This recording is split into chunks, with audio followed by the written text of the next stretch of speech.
संतप्त मानस शांत हूँ इनके गुणों के गान में।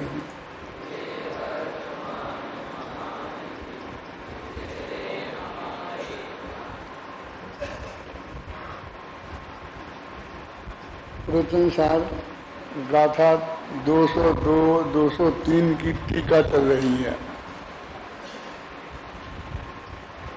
3 पर माता पिता आदि गुरुजनों से अपने को छुड़ाकर, स्त्री पुत्र आदि से अपने को छुड़ाकर फिर एक विशिष्ट भाषा के रूप में दर्शनाचार, ज्ञानाचार, चारित्राचार को धारण करके अभी अपने तपाचार की चर्चा चल रही थी, जिसमें अपन ने ध्यान तप की बात कही थी। और उसमें जिन पंक्तियों की तरफ मैंने आपका ध्यान आकर्षित किया था, वो पंक्तियाँ इसमें हैं शायद।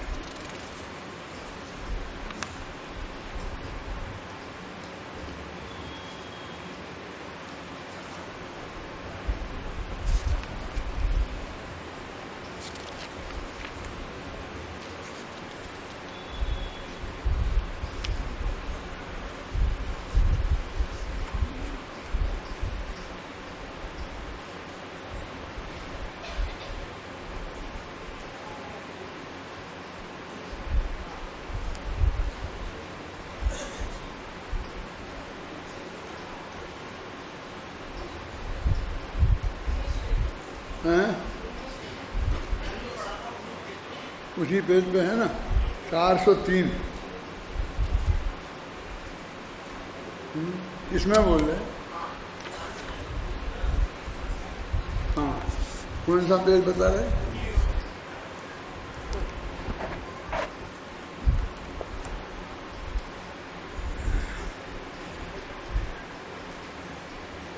दूसरी महत्वपूर्ण बात यह है कि तत्व प्रदीपिका टीका में जिस प्रकार बंधु वर्ग आदि से अनुमति लेने की भाषा का प्रयोग है, उसी प्रकार की भाषा का प्रयोग पंचाचार के संदर्भ में भी है। उन्हें संबोधित करके कहा गया है कि निश्चय से तुम मेरे शुद्धात्मा नहीं हो, तो मैं तुम्हें तब तक के लिए ही अंगीकार करता हूँ जब तक शुद्धात्मा को उपलब्ध नहीं कर लेता। ऐसी स्थिति में विचारणीय बात यह है, ध्यान तप जैसे धर्म को भी तब तक के लिए ही स्वीकार किया जा रहा है जब तक शुद्धात्मा की उपलब्धि नहीं हो जाती। तो क्या ध्यान नामक तपाचार में भी के काल में भी शुद्धात्मा उपलब्ध नहीं है? ये प्रश्न। इस प्रश्न का एकमात्र यही उत्तर हो सकता है कि उक्त पंचाचारों को व्यवहार पंचाचार, तो शुभ भाव रूप पंचाचार या शुभ क्रिया रूप पंचाचार के रूप में ही ग्रहण करना चाहिए, निश्चय पंचाचार के रूप में। क्योंकि जब इनका मना अपन कहते हैं तो ध्यान में एक तरफ तो ये बोलते हैं काय चेष्टा कुछ मत करो, कुछ भी मत बोलो बोल हैं, और कुछ भी मत सोचो भाई, एक आत्म में रमो अमूल। और दूसरी तरफ कह रहे मैं तब तक के लिए स्वीकार करता हूँ। तो वो कहते हैं व्यवहार पंचाचार की बात है। और व्यवहार पंचाचार्य शुभ क्रिया रूप या शुभ भाव रूप होते हैं। पता ना द्रव्यलिंग के संदर्भ में शुभ 6वें 7वें गुणस्थान में मुनिराजों के जो शुभ क्रिया नग्न दिगंबर दशा रूप पंचम महाव्रत रूप और जो शुभ भाव होते हैं वे व्यवहार द्रव्यलिंग हैं, वे व्यवहार पंचाचार हैं, जो भी कहना है। और जो अंदर में शुद्धोपयोग है और शुद्ध प्रणति है वो निश्चय है। तो जब यहाँ ऐसी बात आए तब हमें वही बात ग्रहण करना चाहिए। अभी कहाँ अपन ने जब जहाँ से छोड़ा था वहीं से बात मैं ये करता हूँ आगे।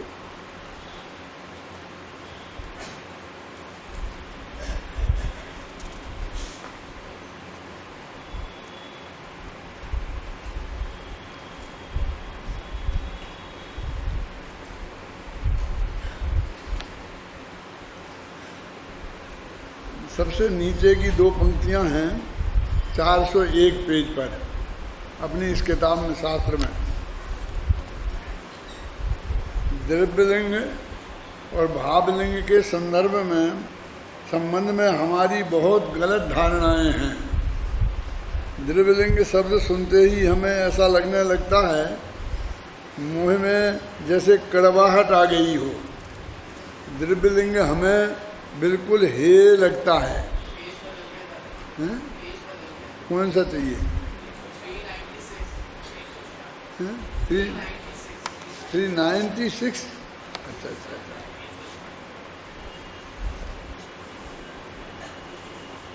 यही तो मुझे भी यार पता लग रहा था। हाँ, इसके दूसरा पैरा, इसके बाद वह दीक्षार्थी प्रणत और अनुगृहीत होता है।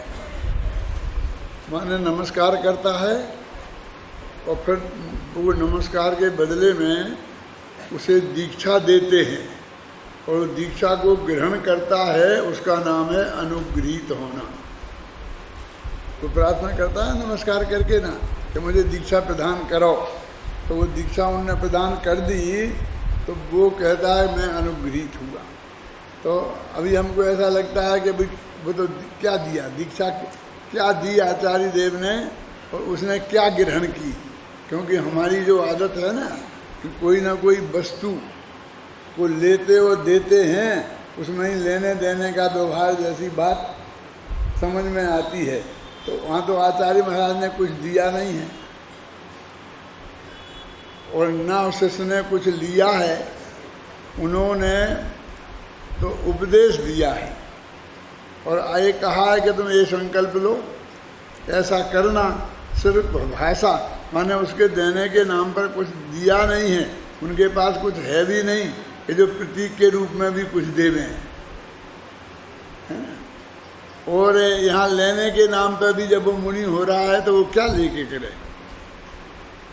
वो एक किताब भी दे सकते थे ना, एक शास्त्र, और एक शास्त्र वो दे सकता था। तो वहाँ कहाँ से वो शास्त्र की व्यवस्था करें और कहाँ वो रखे लेने वाला, ख्याल में ही ना। तो उनने प्रणत नमस्कार किया और उनने अनुगृहीत किया। देखो इसका विशेष स्पष्टीकरण इस प्रकार है, क्या प्रणत किया और अनुगृहीत किया का आचरण करने और कराने वाले समस्त विभूति की प्रवृत्ति के समान आत्म रूप सामान्यपने के कारण, ठीक है, जो श्रमण हैं, ऐसे सामान्य के आचरण करने और कराने में प्रवीण होने से जो गुणाढ्य हैं, सर्वलौकिक जनों द्वारा निसंकतया सेवा करने योग्य होने से कुल पूर्वतादि दोषों से रहित होने से जो कुल विशिष्ट हैं, अंतरंग शुद्ध रूप अनुमान कराने वाला बहिरंग शुद्ध रूप होने से जो रूप विशिष्ट हैं, बालकत्व और वृद्धत्व से होने वाली बुद्धि विकल्पता का अभाव होने से और यौवनोद्रेक की विक्रिया से रहित होने से जो वय विशिष्ट हैं, यथोक्त सामान्य का आचरण न कराने संबंधी और से दोषों से पूर्णता नष्ट कर देने से प्रायश्चित्तादि के लिए मुमुक्षुओं द्वारा जिनका बहुत आश्रय लिया जाता है, ऐसे श्रमणों को अति इष्ट, ऐसे गणी के निकट अर्थात शुद्धात्म तत्व की उपलब्धि के साधक आचार्य के निकट शुद्धात्म तत्व की उपलब्धि रूप सिद्धि के लिए मुझे अनुगृहीत करो, ऐसा कहकर दीक्षार्थी प्रणत होता है और तुझे शुद्धात्म तत्व की उपलब्धि रूप सिद्धि हो, ऐसा कहकर गणी आचार्य अनुगृहीत होता है, द्वारा अनुगृहीत होता है। मानो ये है अनुगृहीत होने की विधि। अभी इतना लंबा चौड़ा पढ़ा और सब कुछ बहुत जैसा लगता है न मालूम क्या है क्या है क्या है, कुछ नहीं है। जैसे मैंने आपको बताया था ना कि रामचंद्र जी ने सीता जी से कहा कैसी हैं रामचंद्र जी, तो फिर उनके 10 विशेषण लगा दिए। फिर कैसी हैं सीता जी, तो उनके 10-5 विशेषण लगा दिए। फिर कैसे कहा, अत्यंत प्रेम पूर्वक कहा, आशीर्वाद देते हुए कहा, फिर कहाँ में विशेषण लगा दिए। बस ऐसा ही कह दिया। बात इतनी है यहाँ कि वो गुरु के चरणों में गया और उसने कहा मुझे अनुग्रहित करें, नमस्कार करके अनुग्रहित करें माने दीक्षा दें। और उनने कहा कि तुम्हें मैं दीक्षा देता हूँ और तुम जो बातें ये बताई हैं अभी मुनि धर्म के स्वरूप में, वो उनका तुम पालन करो। तो इतनी सी बात है। अब उन्होंने फिर आचार्य के विशेषण लगाए, तो रूप विशिष्ट, फिर कुल विशिष्ट, ये सब बातें लगाई ना। तो रूप, फिर वय विशिष्ट, तो इनका क्या मतलब है।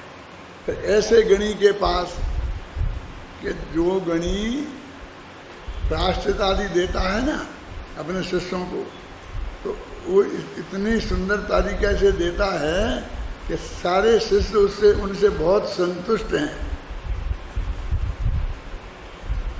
सब लोग उनसे प्रायश्चित लेना चाहते हैं। ऐसे गणी के पास जाके उसने कहा कि आप मुझे अनुग्रहित करो। तो आप अपन एक एक को पढ़ते हैं और उसकी जो विशिष्ट बात है वो उसे बताएंगे। देखो, आचरण करने और कराने वाले समस्त जो आचार्य है ना, वो शुद्ध आचरण में करते हैं और अपने शिष्यों को कराते हैं। उस विभूति की प्रवृत्ति के समान आत्मरूप श्रामण्य पने के कारण जो श्रमण है, अब उनके श्रमण है ना, इसकी व्याख्या की।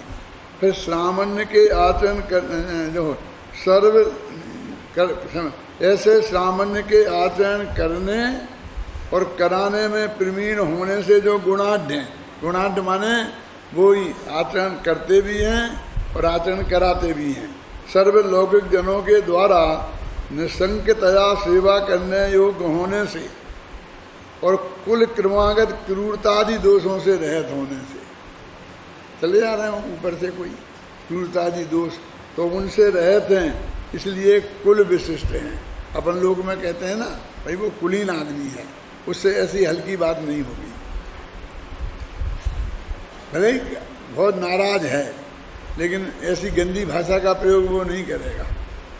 पर बहुत करेगा तो भाई साहब मुझे माफ़ कर दो, अभी मेरे से नहीं होगा। तो अत्यंत नम्र भाषा में बोलेगा, समझे ना। और कल बताया तो बालकत्व वृद्धत्व की बुद्धि विकल्पता के अभाव होने से और एवनोद्रेक की विक्रिया से रहित होने से जो वय विशिष्ट हैं, तो ऐसी उम्र है के हैं, ना तो बच्चे हैं ना वृद्ध हैं, क्योंकि वृद्ध में शिथिलता का दोष होता है। डॉक्टर कौन सा अच्छा होता है, नया के पुराना। बहुत से लोग पुराने डॉक्टरों को पसंद नहीं करते, बहुत से नयों को पसंद नहीं करते हैं। अब पुराने डॉक्टरों की कमी ये है कि वे आउट ऑफ डेट हो गए। अब बाज़ार में नई नई दवाइयाँ आ गई और नई नई बीमारियाँ आ गई, अब वे उनसे परिचित नहीं हैं। और बस वे तो जो पुराना अपनी दवाइयाँ थी और पुरानी बीमारियाँ थी और उनके पुराने मरीज थे, बस उनको ही उन पुराने के भरे से ही ज़िंदगी काटते हैं। ख्याल में आई ना, इसलिए वो ठीक नहीं है। और पुराने हों और ऑपरेशन कराना हो तो हाथ कांपता होगा, आँख से कम दिखता होगा, तो कहते नया बहुत अच्छा होता, तो नया अभी अनाड़ी होगा। तो वो वय विशिष्ट होना चाहिए, ना नया हो ना एकदम पुराना हो, समझे ना। अब वो ऐसी उम्र वाला हो कि शरीर तो पूरी तरह स्वस्थ है, समझ में आया ना, और बालकपन है नहीं, अनुभवी भी है। तो ऐसा वो ऐसा साधु के लिए भी ऐसा ही है कि अत्यंत वे शिथिल हो गए तो उनके पास जाके शिष्य सुनाएगा कि साहब मेरे से ये गलती हो गई, और वो सुनाएगा और उसे नींद आ जाएगी। किसको? गुरु जी को ही। अब उनने सुना ही नहीं है और वे क्या प्रायश्चित दे, क्या बताए कि क्या कर, ख्याल में आए ना। और लड़कपन होता है उम्र में, चाहे कोई भी उम्र का असर तो होता ही है, हैं? चाहे वो मुनि बन जाए, चाहे श्रावक रहे, चाहे कोई कुछ भी रहे, हैं? तो कहते उसमें ये दोष नहीं हो। तो ऐसा वय विशिष्ट है। और यथोक्त श्रावण का आचरण न कराने संबंधी और से दोषों से पूर्णता नष्ट करने देने और प्रायश्चित्तादि के लिए मुमुक्षुओं का जिनका बहुत आश्रय लिया जाता है, यानी मुमुक्षु बहुत पसंद करते हैं कि उनके पास जाएंगे तो वो हमें सही सलाह देंगे। कोई सलाह ही है जो प्रायश्चित है, वो क्या है? वो ये कहते हैं कि मेरे से ये गलती हो गई है, तो मैं क्या करूं जिससे मुझे इस गलती की प्रायश्चित माने शुद्धि हो जाए, है ना? तो उसमें जो बहुत मैंने समझ लो करुणा वाले भी और दोष फिर वो ठीक हो जाए, इन सब बातों से बहुत विचार करके जो वो देते हैं प्रायश्चित। तो जैसे मैंने उदाहरण दिया था ना कि एक शिष्य आया और उसने कहा मुझे आपके प्रवचन में नींद आ गई थी तो मुझे प्रायश्चित दो।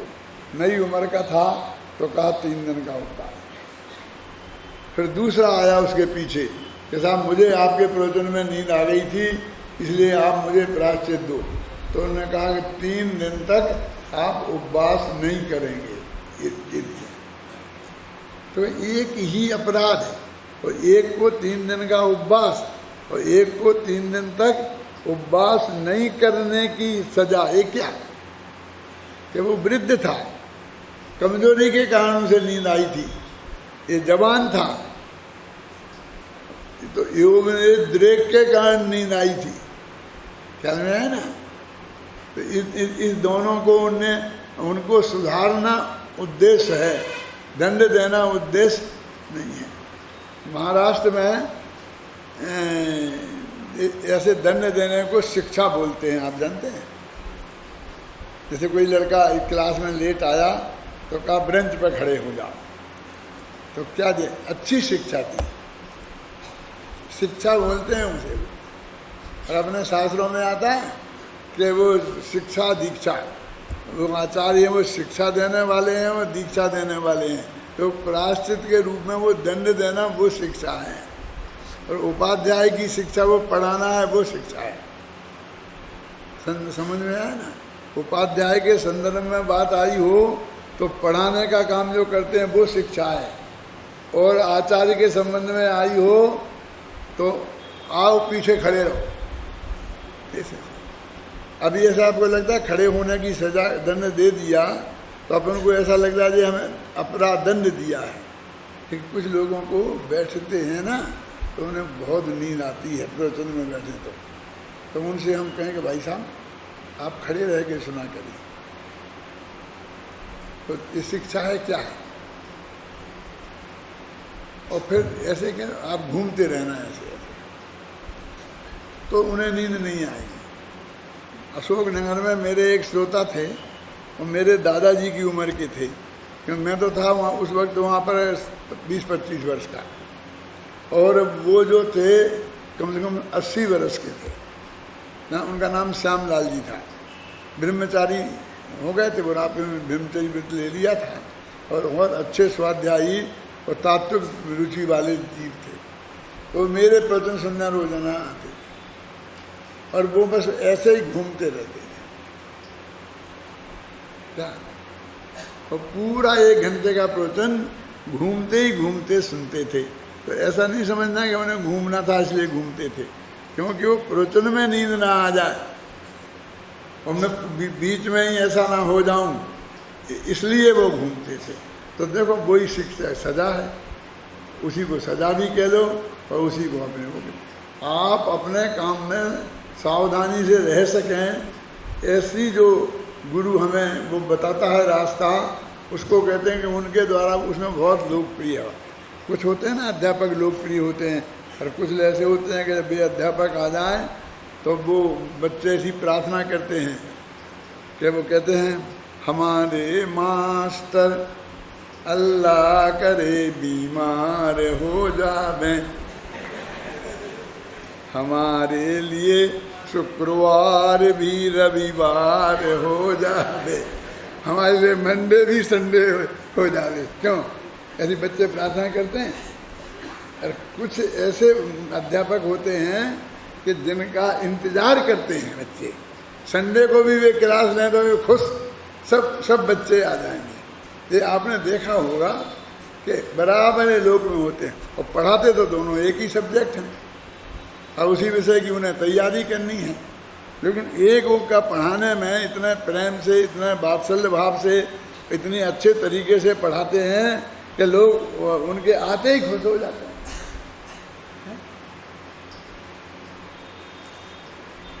गुरुदेव कहते थे जिनके ऐसा पुण्य का उदय होता है उनका होता है। मैं खुद महसूस करता हूँ कि मैंने कोई बोला ही नहीं है और क्लास प्रवचन करने गद्दी पे आता हूँ तो ही लोग खुश हो जाते हैं। क्यों? एकदम सबके चेहरों में प्रसन्नता की लहर देखने में आती है। कोई ऐसा महसूस नहीं करता है कि अरे यार, और कोई ऐसा महसूस नहीं करता है कि कब बंद करेंगे। किसी ने आज तक टोका नहीं। मैं कह देता हूँ कि देखो मुझे याद नहीं रहता है, समय हो जाए तो तुम मुझे टोक दिया करे, इशारा कर दिया करे। क्या ख्याल में आया ना? पहले मुझे डॉक्टरों ने मना कर दिया था तो मैं ऐसा सामने एक विद्यार्थी को बैठाता था और उसके हाथ में एक ऐसा कागज़ रखता था कि जब समय हो जाए तो तुम ऐसा कागज़ मुझे दिखाना वहाँ से, हैं कि प्रवचन का टाइम खत्म हो गया है, अब प्रवचन बंद कर दीजिए। क्यों? कहने की हिम्मत तेरी है नहीं और मुझे पता चलेगा नहीं कि हम घड़ी रख देते हैं कि घड़ी क्या कह रहे हो, घड़ी का कोई हम देखेंगे जब घड़ी बताएगी, हम देखेंगे ही नहीं तो घड़ी क्या करेगी? क्या समझना? तो इसलिए ऐसे आपने देखा तो लोग कहते साहब उनका कुछ ऐसा ही पुण्य का उदय होता है, ऐसा ही होता है, ऐसा कुछ नहीं है। उनकी स्टाइल, शैली, उनका परिणाम इस तरह होता है कि वो अत्यंत प्रसन्नता पूर्वक ऐसे गणी का यहाँ उल्लेख किया है। ये लिखा ना इसमें, इसका अर्थ कर रहा हूँ मैं कि प्राश्चितादि के लिए मुमुक्षुओं द्वारा जिनका बहुत आश्रय लिया जाता है कि हमें तो इनकी क्लास में कर दो, हमें तो इनकी क्लास में कर दो, कहते हैं कि नहीं कहते हैं? इसलिए जो श्रवणों को अति इष्ट हैं ऐसे गणी के निकट, गणी माने गणधर, गणधर माने आचार्य, आचार्य और सबको माने उसी का के प्रतिनिधि हैं वो, शुद्धात्म तत्व की उपलब्धि के आचार्य के निकट शुद्धात्म तत्व की उपलब्धि की सिद्धि के लिए मुझे अनुग्रहित करो, ऐसा कहकर दीक्षार्थी प्रणत होता है। अब कहने को तो इतना ही है कि मुझे अनुग्रहित करो, और उन्होंने कहा ठीक है तुम ऐसा ऐसा धारण करो और अच्छी तरह से करना, उसमें कोई विकल्प नहीं करना, बस हो गया अनुग्रहित करना। हमको लगता कुछ लिया दिया तो है ही नहीं, और हमको 2 घंटे से बैठा लें कि जो कुछ देंगे दीक्षा देंगे और वो दीक्षा लेंगे, हमें तो कुछ दिखी ही नहीं कि वो दीक्षा क्या है। तो तुमने क्या समझा था कि दीक्षा नाम की कोई लड़की आएगी और उसके साथ फेरे करवाएंगे उनसे? क्या करेंगे दीक्षा में? क्या होगा दीक्षा में? दीक्षा तो वहाँ लेने देने को कुछ है ही नहीं, लेने देने रूप व्यवहार ही नहीं है। और ये भी व्यवहार है इतना भी, क्यों? क्या दिया और क्या लिया। इसलिए उनको पहले शिक्षा जब दी थी तब सब स्वरूप समझा दिया था। देखो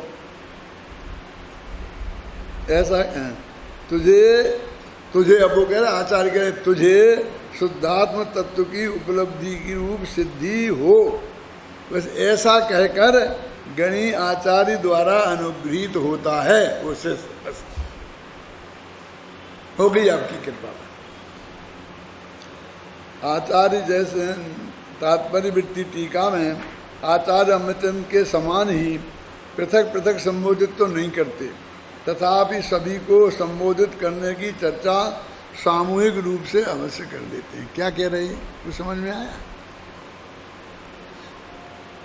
क्योंकि वो बंधु वर्ग, माँ बाप उनसे छोड़ा है, उनसे ऐसा कहे कि तू मेरी माँ नहीं है, वो सब इतनी लंबी चौड़ी बात नहीं करते हैं।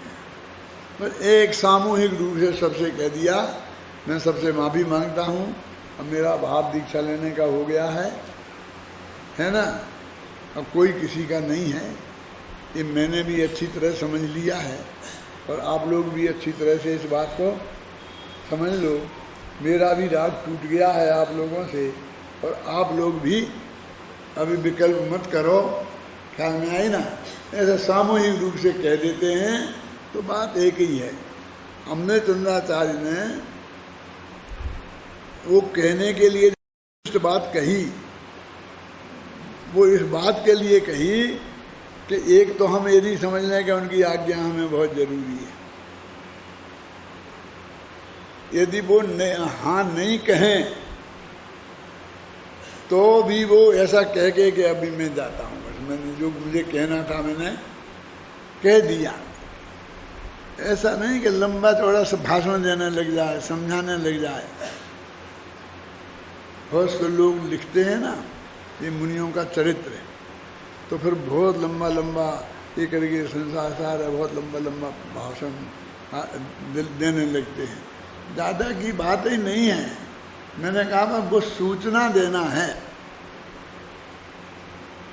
इससे ज़्यादा और अधिक क्या होगा कि वो ने सारे संबंधों से इनकार कर दिया कि मेरा कोई कुछ नहीं है,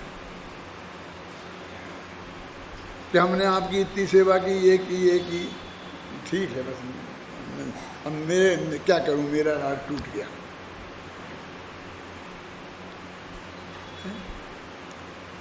कि वो ऐसा कहेगा और ये रुक जाएगा तो राग टूटा कहाँ है? ये टूटे राग का लक्षण है क्या?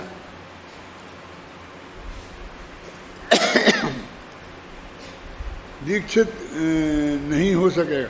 जो विशेष बात यह है कि वे बंधु वर्ग अथवा गोत्र वाले कहते हैं और यह भी स्पष्ट करते हैं कि यदि इनकी अनुमति बिना दीक्षा लेना संभव नहीं होता तो फिर कोई भी दीक्षित नहीं हो सकेगा। उनके स्पष्टीकरण का भाव इस प्रकार है। देखो, यहाँ गोत्र आदि के साथ क्षमा भाव का व्याख्यान किया है, वह अति प्रसंग अमर्यादा के निषेध के लिए किया है। ये अति प्रसंग और अमर्यादा क्या है? वही कि वे बिना कहीं चले जाएं तो फिर पुलिस में सूचना देनी पड़ेगी, हैं? और अमर्यादा कि वे चैंट जाएं कि नहीं आप नहीं जा सकते, कहे जाएंगे हम आमरण अनशन करेंगे, हम यहीं पर जाएंगे, हम लेट जाएंगे, हमारी छाती पे पैर करके निकलना पड़ेगा, आप हमको मार करके ही निकल सकते हैं। ऐसे इससे कुछ नहीं होने वाला। क्यों? वो कह दे कि नहीं साहब, यदि आप चले जाएंगे तो मैं आज से ही आमरण अनशन करता हूँ। कोई ऐसा करेगा तो दीपक भाई क्या होगा? वो दीक्षा नहीं लेगा। अभी आप समझ लो मैं क्या कह रहा हूँ। ऐसा ही कहे पत्नी, माँ, बाप, तो भी वो अपनी बात कह के और शांति से जाके चला जाएगा दीक्षा ले। ऐसी आज्ञा लेने की बात है यहाँ। क्या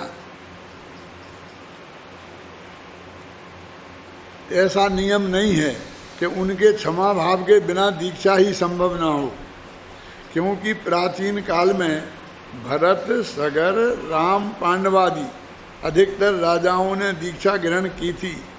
उनके परिवार में से कोई मिथ्या दृष्टि हुए, उन्होंने उन पर उपसर्ग किया था। एक क्या कह रहे मालूम? कि मैं तो दीक्षा लेता हूँ, अब साधु होऊंगा, मुनि बनूंगा। यहाँ से आगे पैर रखा तो टांगे तोड़ दूंगा। तुम समझता क्या है? और एक डंडा लेके स्टेक लेके खड़ा हो जाए। क्या कहाँ लिखा है? कुछ मिथ्या दृष्टि हुए, उन्होंने उपसर्ग किया क्या नहीं किया? और हो गए तो उनके बाद में घने लोहे के पहना दिए। मैंने तो इतनी ही कहा कि डंडा लेके खड़ा हो जाए कि टांगे तोड़ दूंगा। लेकिन उन्होंने तो टांगे तोड़ दी, जला दिया, खा गए, क्या क्या हुआ।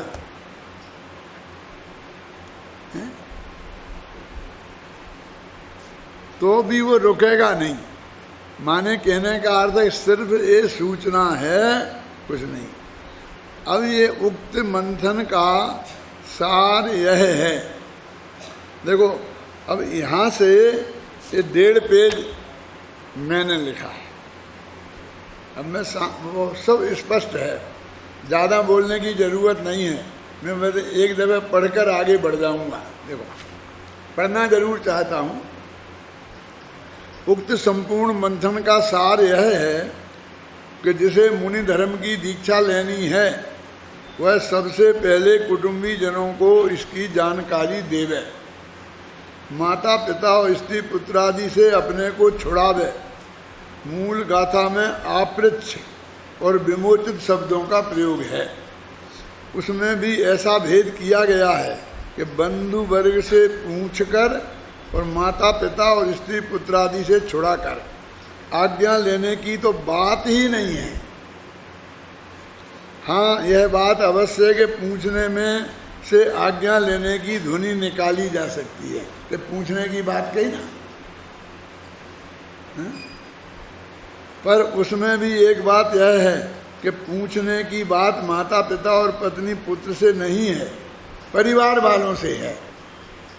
यदि वो उनकी सहमति लेने की बात होती तो स्त्री पुत्र से होती, माता पिता से होती। आज्ञा की बात होती तो माता पिता से हो सकती थी। वो परिवार वालों से, अरे गहरे नथु गहरों से, उनसे आज्ञा की बात कहाँ से आ गई। इस प्रकार हम देखते हैं कि आज्ञा की बात तो है ही नहीं। अनुमति की बात स्वीकार करने में भी प्रश्न उपस्थित होता है। आज्ञा नहीं, अनुमति समझो। यदि माता पिता, स्त्री पुत्र आदि और कुटुंबी जनों ने अनुमति नहीं दी तो क्या होगा। जैसे कोई आदमी इस्तीफा देकर और अब नौकरी छोड़ना चाहता है, तो वो तो लिखता तो यही है कि साहब मालूम वो जो नौकरी छोड़ दो, मिनिस्टर है, गृह मंत्री है और प्रधानमंत्री को अपना इस्तीफा देता है। क्यों? तो वो यही कहेगा साहब मेरे से जो बना, मैंने अब तक सेवा की, अब मैं आपकी सेवा करने में असमर्थ हूँ, मैं इसके योग्य अपने को नहीं पाता हूँ, इसलिए मैं इससे मुक्त होना चाहता हूँ, इसलिए कृपा करके मुझे मुक्त कर दीजिए, ऐसा बोलेगा। और फिर इस्तीफा दे के वो चल देगी। तो उनने क्या कहा ये तो सुना ही नहीं है कि उसे तो मर्यादा में ये बात कहनी है कि मुझे अब ये काम नहीं करना।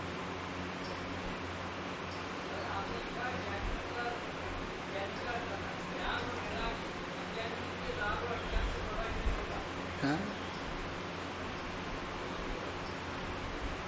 मैं सुनता बिल्कुल नहीं, मैं सचमुच कह रहा हूँ, ऐसा नहीं है। मेरे कानों में बहरापन हो गया है और मैं कोशिश कर रहा हूँ कि मैं डॉक्टरों से मिल करके अब वो लगवाएं। इसलिए आप लोग जो बोलते हैं वहाँ से वो मेरी समझ में ही नहीं आता, तो मैं उत्तर क्या दूँगा। इसलिए कोई फायदा नहीं है। आप यदि मैं ऐसा भी बोलूँ कि बोलो भाई, तो भी नहीं बोलना। वो तो आपको जागृत करने के लिए मैं कहता हूँ,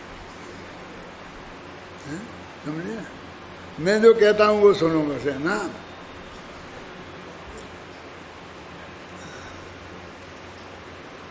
इस प्रकार हम देखते हैं कि आज्ञा की बात तो है ही नहीं। अनुमति की बात स्वीकार करने में भी यह प्रश्न उपस्थित होता है, यदि माता पिता, स्त्री पुत्र आदि और कुटुंबी जनों ने अनुमति नहीं दी तो क्या होगा। इस प्रश्न को सभी टीकाकारों ने चित्त को आंदोलित करता रहा है। आचार्य अमृतचंद्र ने इसका समाधान अनुमति देने की भाषा को प्रस्तुत करके दिया है, जिससे दीक्षार्थी एक प्रकार से सूचना ही देता है। निश्चय तो उनके साथ किसी भी प्रकार का संबंध को स्वीकार ही नहीं करता है। जब तक राग के कारण जो व्यवहारिक संबंध था, राग टूट जाने से अब वह भी नहीं रहा। इस कारण मैं अब दीक्षा लेने जा रहा हूँ। यह भाषा सूचना देने की भाषा है, ना कि आज्ञा देने की भाषा। एक बात मैं बीच में कहना चाहता हूँ। अपने प्रथमान योग के शास्त्रों में जो वर्णन मिलता है, तो 9 भव की पुरानी कहानी और ऐसे बहुत गीत हमने लिख दिए कि नौ भव से मेरी प्रीति लगी है, और ऐसा हुआ, फिर भी वहाँ मिल गए, फिर भी वहाँ मिल गए। आदिनाथ की है तो वो भी ललितांग देव था, और फिर उसकी पत्नी थी, वो श्रीमती थी, और ये नौ भव से वे बराबर पति पत्नी होते आए। क्यों? वो महिला, हर एक महिला महिला ही होती रहेगी। ये तत्व ज्ञान सुन रही है, क्यों सब तुम लोग अगले भव में महिला ही होना चाहती हो, तो काहे को फिर पति पति के चक्कर लगाते हैं। ये जो वर्णन है शास्त्रों में, वो सहज भाव से ऐसा समझ लो हो गया है। मैं उसके बारे में ज़्यादा कमेंट्स नहीं करना चाहता, लेकिन ये ज़रूर कहना चाहता हूँ कि यदि हमारा आपका सबका ये एक आदमी का ऐसा हो जाए कि भाई अगले भव में भी मिल जाए, वो भाई भाई के रूप में, पति पत्नी के रूप में, बाप बेटे के रूप में, तो 1,00,000 लोगों का ऐसा गारंटी से है कि वो नहीं मिलेंगे। अनुपात इससे कम नहीं, ज़्यादा है। 1,00,000 में मुझे संतोष नहीं है, 1 करोड़ लोग। क्या कह रहा हूँ पंडित जी? मैं आप सबसे ये कहना चाहता हूँ, माताओं, बहनों, पुरुषों से, उस बच्चों से, अब आप अगले भव में कोई किसी से मिलने वाला नहीं है, अगले पति पत्नी ही नहीं। मैं आपसे मिलने वाला नहीं हूँ, आप मुझसे मिलने वाले नहीं। आपको गुरुदेव मिल जाएंगे, इनमें भी कोई दम नहीं है, और गुरुदेव को आप मिल जाएंगे, इसमें भी कोई दम नहीं है। वस्तु स्वरूप ऐसा है। ये मैं जो बात कह रहा हूँ वो किसी के विरुद्ध नहीं कह रहा हूँ। हमें आशा लगाए बैठे अगले भव में ऐसा, तुम अगले भव में मेरा ऐसा कर देना, मेरे ऐसा बने। जो भी करना है इसी भव की बात करो, और इसी भव की जो है वो 1-2 साल की बात है, और उसमें कुछ क्षण ही हमारा आपका मिलना होगा। अब हम मान लो प्रवचन करते हैं तो आप इसे आगे सुन लेंगे, नमस्ते करने का तो आपको मौका नहीं मिला ना, हम नमस्ते का जवाब दे सकते हैं। और बाकी के लोगों से तो इतना भी नहीं है जो प्रवचन नहीं करते हैं।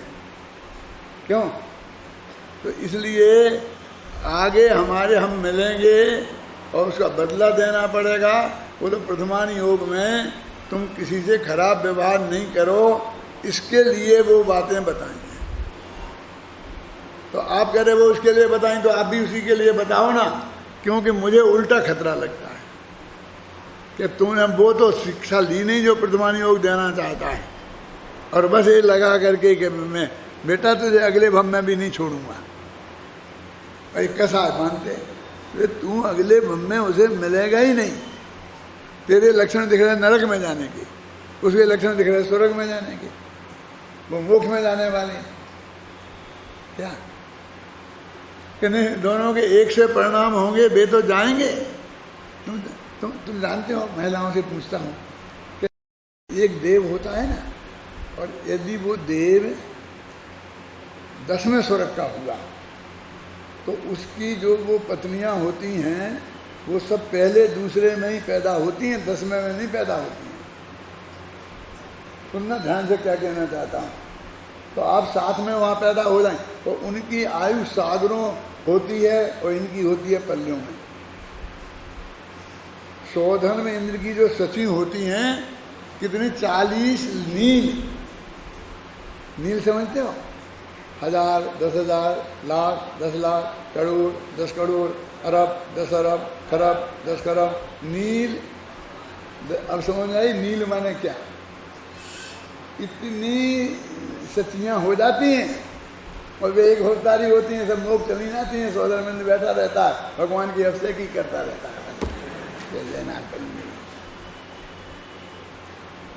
माने आपका सिर्फ मेल पत्नी रह करके आप मेल रखना चाहती हैं, कैसे रहेगा? अब दूसरी खतरनाक बात कहता हूं, शास्त्र की है, गंभीरता से सुनना।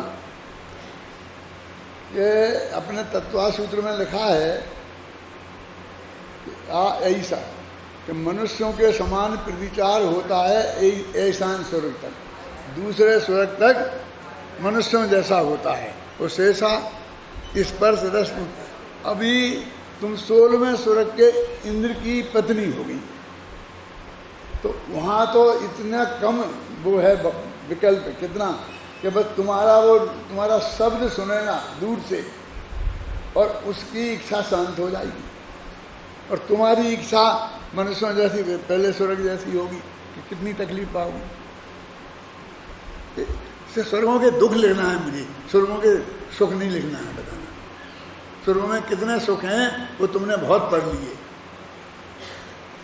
शांति जी समझ में आ रही है बात? ये दुख तुम्हारी समझ में आया कि नहीं आया? हमारे एक गुरु जी थे, ब्राह्मण पंडित थे, तो वे कहते थे तदपि था सुदिति रुदिति कथम, वह सुंदर दांतों वाली रोती क्यों है? कि तदपि माने क्यों? उसका पति सुभग है, सुंदर है, सदाचारी है, सात्विक है, वृत्ति है। तदपि सा सुदिति रुदिति कथम, तो भी वो सुदिति सुंदर दान वाली रोती क्यों है? तो उसमें जवाब लिखा है अनेकांत, क्योंकि उसका पति सुभग है ना, इसलिए रोती है। कि सुभग माने क्या? कि वो जो भग होता है, वो सेवन बहुत विचार से, बहुत मर्यादा से, उसमें बहुत मर्यादित है वो। आज अष्टमी है, आज चतुर्दशी है, आज अष्टांगाएँ हैं, इसमें संयम से, उसमें संयम से, इसका नाम सुभग। समझ में आया ना? और वो से वो पसंद नहीं है, उसे सिनेमा देखने जाना है और ये कहता है तुम शिखर जी चलो, इसलिए रोती है। ये उसने लिखा है नीति के शास्त्र में, तदपि सा सुदिति रुदिति कथम। और ये दुर्दशा सब देवांगनाओं की है। समझ में आई? फिर कहूँ एक दफे, क्योंकि ये पल्लों की आयु वाली पहले स्वर्ग में ही जाकर के पैदा हो जाती हैं, सब पहले दूसरे में, और वेद 16वें स्वर्ग तक के, और उनको यहाँ की इच्छा ही नहीं है। कोई को रूप दे, तुमने देख लिया पत्नी को और बस खत्म, तृप्त हो गए। किसी ने सुन ली शब्द तो उससे तृप्त हो गए, किसी ने इतना स्पर्श किया उससे तृप्त हो गए। उसे तो अनंत ज्वाला जल रही है, उसकी तृप्ति कैसे हो? और सागरों तक सारे जीवन भर वही भोगना है। ये तुमने शास्त्र में पढ़ा ना, ऐसा ही है ना, बस इतना सोच नहीं पाए तुम। मैं बहुत बड़ी सौभाग्यवती हूँ, मेरे को 16वें स्वर्ग के इंद्र की पत्नी हूँ। स्वर्ग के इंद्र की पत्नी का मतलब क्या समझता है? तुझे जैसे संसार में सुख कहते हैं वो रंच मात्र भी मिलने वाला नहीं है। इसका नाम है 16वें स्वर्ग के इंद्र की पत्नी होना। बोल, और ये तो स्वधर्म की बताई, खाली नहीं। ऊपर ऊपर वालों की क्या दशा होगी, ये सब शास्त्र में से बता रहा हूं मैं आपको बातें। ये बिल्कुल इस धोखेधड़ी में मत रहना, ये समझ के चलना कि आज हम यहाँ अभी आप जैसे मिल रहे हैं, कल की कोई गारंटी नहीं, और मरने के बाद तो उल्टी गारंटी है कि गारंटी से कभी नहीं मिलेंगे।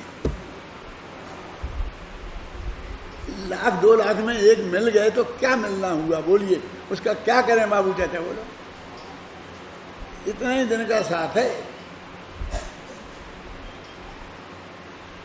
और अगले बम में बैल बन के चुकाना पड़ेगा। ये बनियों को अपना कर्जा वसूलने की तरकीबें हैं। क्यों? कि जैसे वो किसान हमारा कर्जा नहीं खाए, बेटा तू अभी नहीं देगा तो अगले बम में मेरा बैल बन के चुकाना, तू बनी ही बनना रहेगा, और फिर बैल चलाएगा हैं, और वो बैल बन के तेरा पैसा चुकाएगा। सब झूठी बात।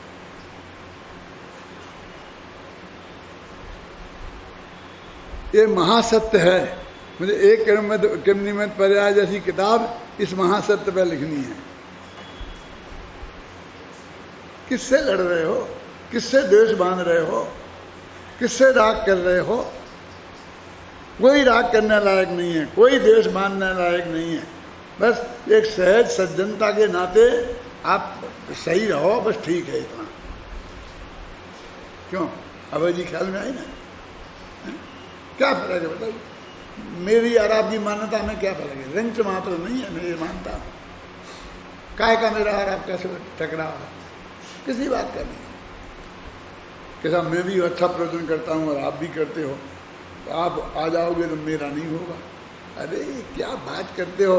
इतनी दुनिया पड़ी है, 1.25 अरब का देश पड़ा है, और तुम अच्छे हो तो तुम्हें हमेशा, तुम 24 घंटा प्रवचन करो तो तुम्हें श्रोता मिलेंगे। और मैं करूं तो मुझे मिलेंगे, काय का चक्कर है बोले, काय का संघर्ष है वो समझी, वो काय की दोस्ती है, क्या करना। ये वस्तु का स्वरूप है, ये असली तत्व ज्ञान है। ये तत्व ज्ञान को हमें समझ में आना चाहिए।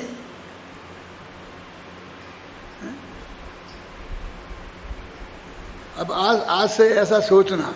अभी क्या मैंने राजुल की और राजुल की बाप की चर्चा कराई। मैंने वो वैराग्य नामक महाकाव्य लिखा ना, तो उसमें राजुल की और राजुल के पिताजी की चर्चा कराई। उसमें सारा तत्व ज्ञान भरा, और वो सब बातें हैं जो हमारे शास्त्रों में नहीं है। मन ये तत्व ज्ञान की बातें हैं। और फिर नेमिनाथ से भी चर्चा कराई। अब नेमिनाथ तो कर ही नहीं सकते चर्चा, क्योंकि दीक्षा लेने के बाद तो तीर्थंकर बोलते ही नहीं हैं। और ये तो घर में बैठी है, वे तो गिरनारी पे चले गए ना, ये गिरनारी गई और ना ये चर्चा होगी कैसे, गिरनारी पे चली जाएगी। वो जंगल में मिल कर अकेले में एक महिला एक मुनि से जंगल में अकेले में मिलेगी, तो वही किस्से होंगे जो अभी अखबारों में आते हैं। मैंने उसमें लिखा है कि उसके पिताजी कहते हैं बेटी कि नेमिनाथ चले गए ना बिना पूछे, और तो हमसे कहते हम आज्ञा नहीं देंगे, हम भी जाएंगे बिना पूछे। अरे महिलाएं अकेली जंगल में दीक्षा लेने नहीं जाती, महिलाएं कम से कम 2 होनी चाहिए। कि आज भी नियम है, जाके किसी महाराज से पूछ लेना, अकेले दीक्षा नहीं देंगी, आपको अकेले रहने की परमिशन नहीं देंगी, क्योंकि बहुत संकट है दुनिया में इज्जत का। साधु एकल बिहारी हो सकता है, और वो जन्मजात समय दृष्टि थे, और तुम जन्मजात गारंटी से मिथ्या दृष्टि थी। घबराना नहीं, हमसे तुम्हारा क्या बैर है, मुझे चुनाव में खड़ा नहीं होना, मुझे आपकी वोट नहीं चाहिए।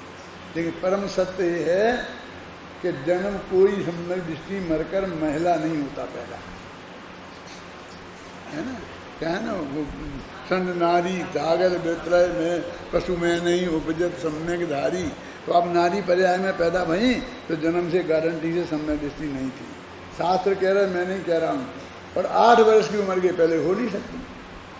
तो वो कह रहे कौन, उग्रसेन राजमती राजुल से, कि तुझे 8 वर्ष की उम्र के बाद तुझे याद है कि कभी तूने आत्मा का अनुभव किया है कि तुम सम्यक दृष्टि हुई है, और यदि नहीं हुई है तो तू मिथ्या दृष्टि। और वो जन्मजात सम्यक दृष्टि उनकी क्या बात करती है कि वे दीक्षा लेने चले गए तो मैं चली जाऊंगी। वो जब से गए ऐसा मुंह फेर के तेरी तरफ नहीं देखा। उनके चित्त में तेरे बारे में एक विकल्प की तरंग नहीं उठी कि राजुल कोई है। तेरे अस्तित्व के बारे में एक सेकंड नहीं सोचा। सुनना परमात्मा, और तू नेमी नेमी रटती रहती, नेमी पिया नेमी पिया नेमी पिया, 1 मिनट भूलती नहीं। और तू कहती है कि मैं नेमिनाथ की पत्नी हूँ तो नेमिनाथ की बराबरी करूँगी। क्या बराबरी करेगी? ये बैरागी के लक्षण नहीं है। तो क्या करना पड़ेगा? नेमिनाथ को भूलना पड़ेगा, हमें भूलना पड़ेगा, अपनी माँ को भूलना पड़ेगा, अपनी सखियों को भूलना पड़ेगा, अपनी ये साड़ियों को भूलना पड़ेगा। बोल बोल, अभी तो पता क्या है कि मेरी क्या करना पड़ेगा, मुझे तो आप बता दो क्या करना पड़ेगा।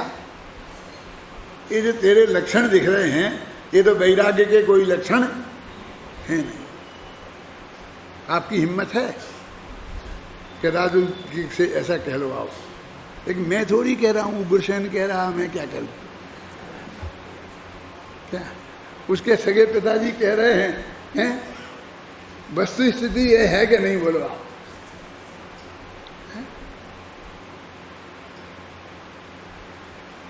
और उन्होंने फिर तैयारी करी तो फिर सबको भूले। जब नेमिनाथ को भूलोगी तब दीक्षा लोगी। बोलो हो गए? कहने साहब वो मेरे मंगेतर हैं, वो मेरे पति हैं, वो मेरे प्रेमी हैं।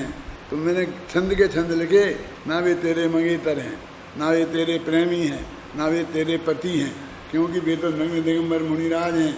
वो किसी के पति नहीं होते, वे किसी के मंगेतर नहीं होते, वे किसी के प्रेमी नहीं होते, वे तो आज तेरे गुरु हैं। गुरु हैं और हमारे लिए भी गुरु हैं, वो सारी दुनिया के गुरु हैं। आज उनसे हमारा कोई रिश्ता बन सकता है तो गुरु शिष्य का बन सकता है। ये प्रेमी प्रेमिका का नहीं। बोल पढ़।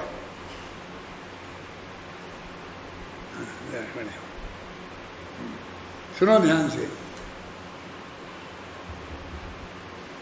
वैराग्य महाकाव्य आप लोगों के पास PDF हो तो पेज नंबर 182 रे मात्र पिता भाई भगिनी पति से पत्नी से बच्चों से वैराग भाव जब तक राजुल संभाव नहीं है जन जन से जब तक समभाव न जीवन में जब तक वैराग्य न जीवन में जब तक परिजन से राग भाव तब तक न संयम जीवन में नेमी नेमी रटती रहती वैराग्य नहीं है जीवन में आकुल व्याकुल होती रहती है शांति न बिल्कुल जीवन में है नेमी तुम्हारे कोई नहीं उनको ना निश दिन याद करो उनके चिंतन में हेरा झुलना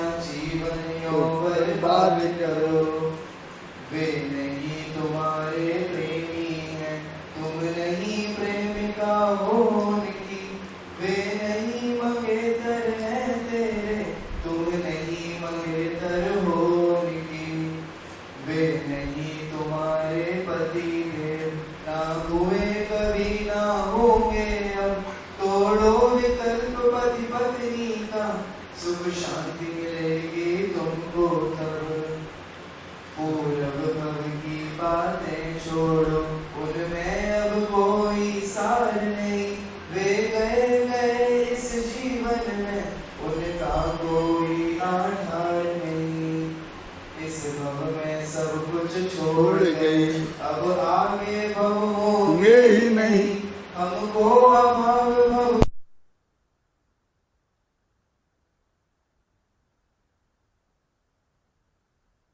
क्या न करो अब वर्तमान की बात करो जब वर्तमान में छोड़ गए पूर्व भव की क्या बात करो जो भी संबंध रहे अब तक व्यवहार मात्र थे असद्बुद्ध उपचार मात्र उनको जानो निश्चय से तो वे असद्बुद्ध अब नग्न दिगंबर होने से वे तो गुरुराज तुम्हारे हैं वे नहीं तुम्हारे हैं केवल सबके हैं और हमारे हैं वे परम पूज्य हैं हम सबके जगती तल के उजियारे हैं उनकी महिमा का अंत नहीं सबकी आँखों के तारे हैं उनका तो है आदेश यही निज आत्म तत्व को पहचानो जिन वाणी का स्वाध्याय करो जीवादिक तत्वों को जानो निज आत्म की पहचान नहीं अब तक पर को अपना जाना पर मैं ही लीन रहा अब तक पर मैं ही अपना हित माना। तो चलने दूं मैं तो नहीं थकूंगा मैं तो सुनते रहूंगा। सुमित जी की क्लास चली जाएगी और उसके बाद की कोई क्लास हो तो वो चली जाएगी। कितनी कितनी क्या चीज है आपकी ख्याल में आई ना बात। क्या राजुल की क्या पोजीशन है क्या नेमिनाथ की पोजीशन नेमिनाथ क्या कह रहे उनके पिताजी उग्रसेन क्या कह रहे वास्तविकता क्या है बोलो आप। ये वास्तविकता है कि नहीं है। ये कल्पना लोक में उड़ने से क्या फायदा है।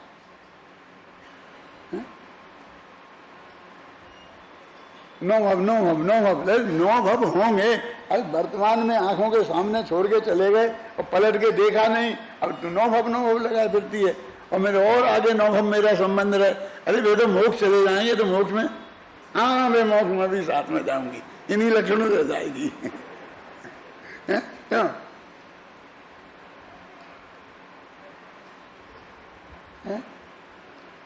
है कोई की ताकत कोई कभी कि जो राजुल मिथ्या दृष्टि थी ये सिद्ध करके बताओ, ये लिखे हैं, और उसके सगे बाप के से कहलवाए कि जब पैदा हुई थी तब तू सम्य दृष्टि थोड़ी थी, भले ही मेरे घर में पैदा हुई हो, क्योंकि महिलाओं में सम्य दृष्टि पैदा ही नहीं होते हैं। गंभीरता से विचार करो, सोचो क्या है, चिंतन की धारा चलनी चाहिए कैसी, तब तुम्हें मालूम ख्याल में आए। कोई कहानी नहीं है, कोई कविता नहीं है, वो बहुत मरम भरा हुआ है उसमें।